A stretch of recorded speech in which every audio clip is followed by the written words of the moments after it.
All right. Looks like we've got a ton to unpack here Yeah, about no. Rafael Nadal. A whole stack of articles, interviews. Mm.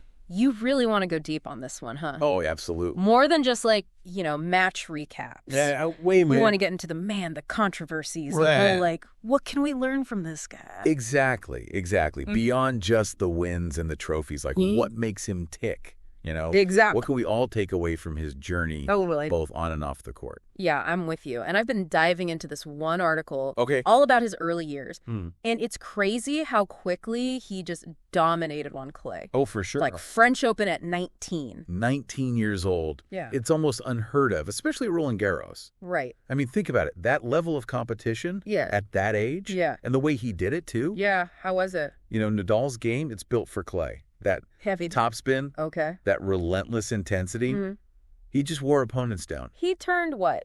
And that grip, that extreme grip on his forehand, Yeah.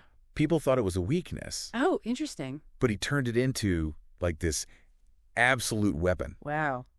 So he completely changed how to even play on clay. He redefined it, yeah. Yeah. And it wasn't just like, oh, he got lucky one year. No. This is 14 French Open titles we're talking about. 14. It's unbelievable. I was looking at this ESPN piece. Right? They break it down. The numbers are insane. Yeah, mind-blowing, honestly. Nobody else even comes close to that kind of, owning a surface. Nope.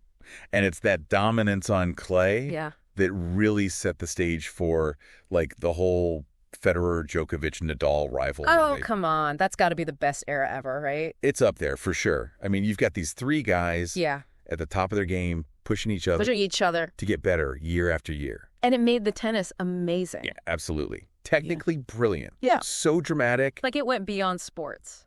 Oh, yeah. It was part of the conversation. Totally.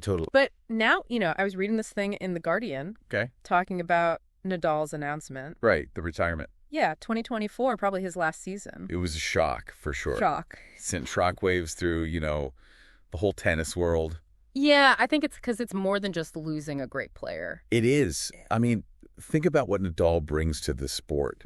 That intensity, the never-give-up attitude. Defied expectations constantly. Remember his comeback in 2017? Oh, yeah. After all those injuries, everyone thought he was done.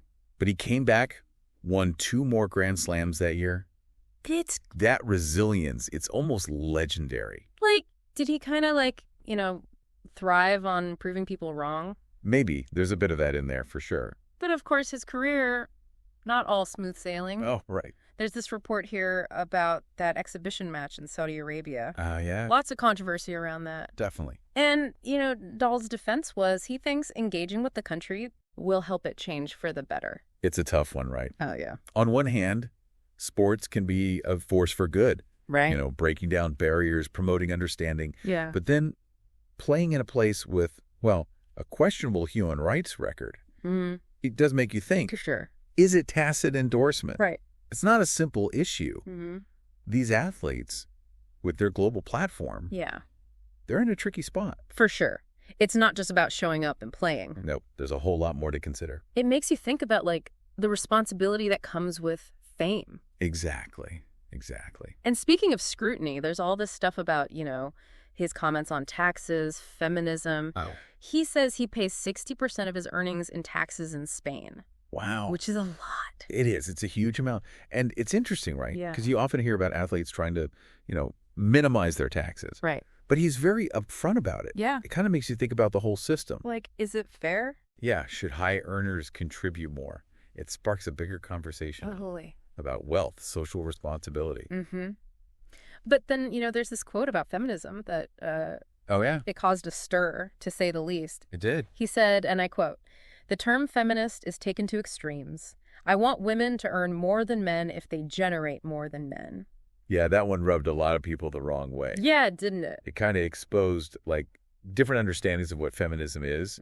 Some people saw it as, him missing the point of the movement. Right. Others, they thought he was just talking about a merit-based system, reward based on performance, not gender. Interesting. It's complicated, for sure. It is. And it's a good reminder that even the most, celebrated athletes can have views that are, controversial, out of step with the times. Yeah, something like that. And it's important to engage with those views. To talk about them? Yeah, thoughtfully, respectfully. That's what makes Nadal so fascinating. Okay. He's not just this tennis machine. He's a reflection of, the world's complexities. He's got it all, the good, the bad. Exactly. Speaking of bad, can we talk about those injuries? Oh, man, the injuries. Chronic fit problems, knee surgeries. This guy's been through it. And yet he keeps coming back. It's incredible, right? I was reading this New Yorker piece about it. Oh, yeah.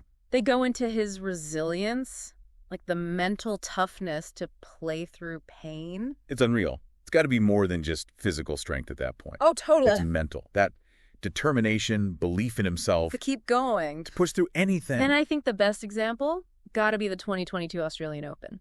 Come on. That was insane. Nobody thought he could do it. After that long layoff, too. I was reading about it in Sports Illustrated. Yeah. They were like, yeah, no way. Right. But he wins it. His 21st Grand Slam. It was a thriller, too. 5 sets against Medvedev. Oh, yeah. Nadal's grit, his tactics, just wouldn't give up. Cements his place in history. Absolutely. Proved he could do the impossible. Again. Again and again. I mean, it really was against all odds. Oh, yeah. But then, things shift. That Davis Cup, tough loss.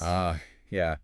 Potentially his last time playing Davis Cup. Roller coaster. It is, even for someone like Nadal, at the top of the game. Makes you wonder what keeps him going. That's the thing. It's more than just the trophies. Right. It's that drive. That's something inside him. Yeah, what is that? It's about perseverance, bouncing back from those tough times. Yeah, resilience. That's the word. Exactly. And that's something we can all learn from. For sure. It's not just about tennis. Well, it's life, I came across this quote from his uncle, Tony Nadal. Oh, yeah, his coach for so long. He said, he accepted the demand absolutely every day of every year he trained with me to enter the court with a good face. Powerful stuff. It's that mental approach, right? Yeah, showing up, giving it your all, even when it's tough. And that's what let him adapt his game over the years. Right. He wasn't just stuck in one way. No, think about his serve.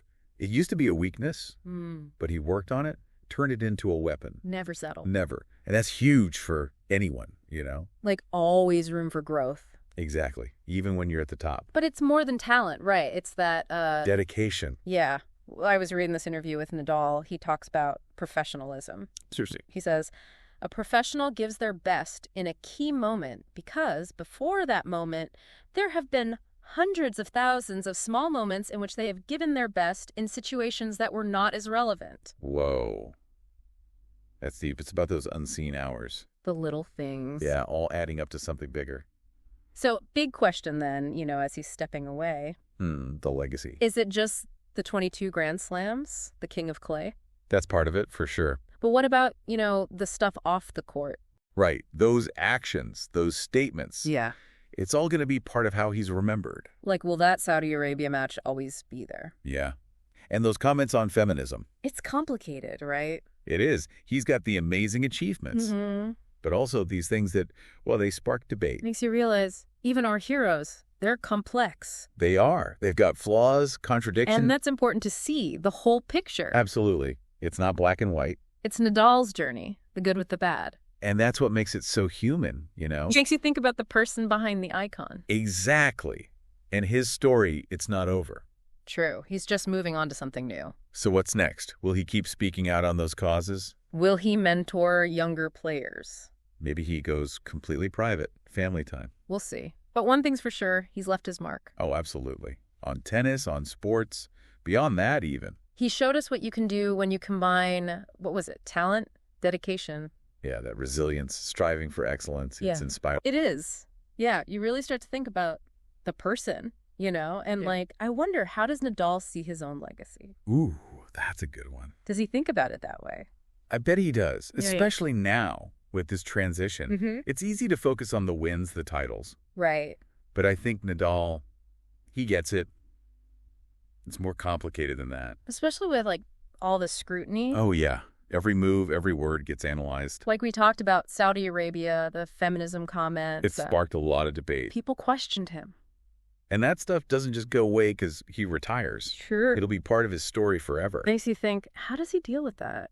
It's a lot to carry, even for someone as strong as him. It's easy to forget. These athletes, they're human. Totally. They feel the pressure, the expectations. And for Nadal, he's been in the spotlight since he was a kid. When he was a teenager, yeah. To have that weight on your shoulders. To always have to live up to this image. Must be tough.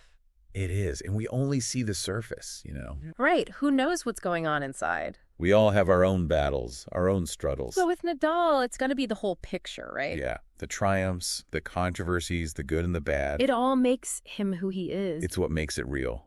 And it's up to us to figure out what it means. What we take away from it. Exactly. Maybe it's the dedication, the never give up attitude. Maybe it's about pushing boundaries, not being afraid to be different. Or maybe it's about recognizing our flaws, trying to be better. Lots to think about. That's the thing with these deep dives. Yeah. It's not about answers, it's about questions. It's about seeing things in a new way. Making you think, making you curious. So Nadal moves on. What's next for him? Who knows?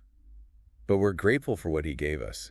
Those incredible moments. And excited to see what he does next. Well, hopefully this deep dive gave everyone a new perspective. Yeah, on Nadal, the man, the legend. It's a story that keeps going, you know? Inspiring, challenging, definitely makes you think. And that's what makes it so fascinating.